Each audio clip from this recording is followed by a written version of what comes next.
Hi, I'm Munira. Sylvia. I'm Afi. And I'm Njoki. And we're going to talk about universalism versus relativism. Have you ever wondered why some cultural practices are still upheld despite their controversy? Are there any cultural practices that are always right or always wrong? Is there a correlation between human rights and intercultural communication? Stick around to find out. These questions can best be answered by examining universalism versus cultural relativism, which has been an ongoing debate since time immemorial. Universalism is a theory where notions of right and wrong are universal. For example, the Universal Declaration of Human Rights.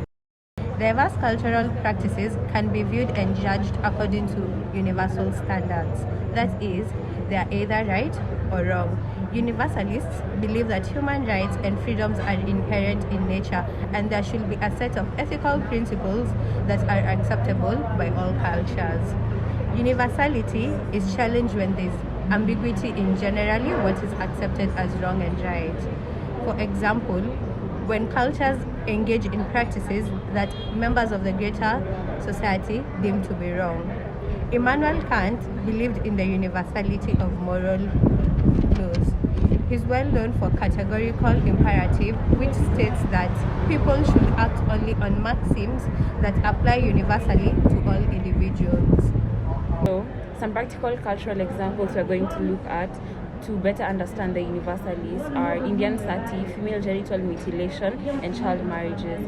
So, from a universalist perspective, Indian sati is considered to be murder, lack of respect for human life, and that a woman's life and dignity is entirely dependent on a man.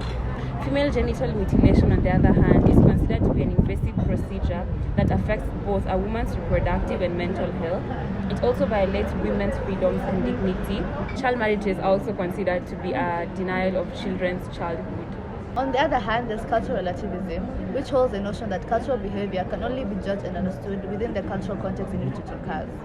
A person's belief is understood in terms of their own culture rather than someone else's. The cultural relativism theory was introduced by Franz Boas, who is an American anthropologist. By studying indigenous groups, Franz Boas concluded that civilization is not something that's absolute, rather it is relative, and our ideas and conceptions are only true as far as our civilization goes. Furthermore, according to a communication scholar by the name William Howell, he said that concepts of universal ethics that apply to everyone at all times is sort of a myth people struggle to uphold.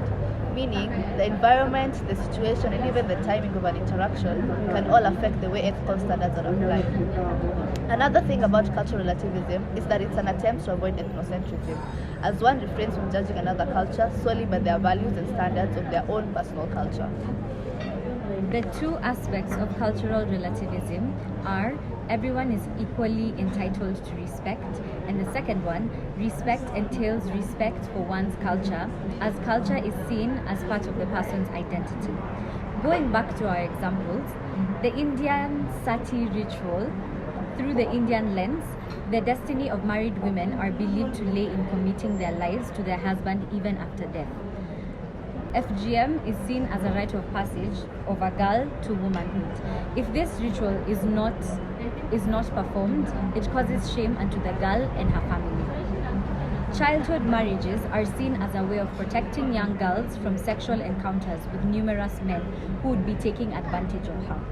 Although the two concepts are seen to be contradictory, there's a culturally respectful and functional approach to reconciling the two concepts. And this is the dialogical approach.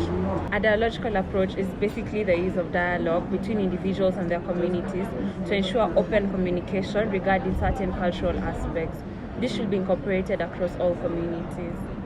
In this video, we've covered universalism and cultural relativism. We've seen the differences and we brought out practical examples. We've also wrapped it up by acknowledging the dialogical approach, which brings these two aspects together. I hope you enjoyed.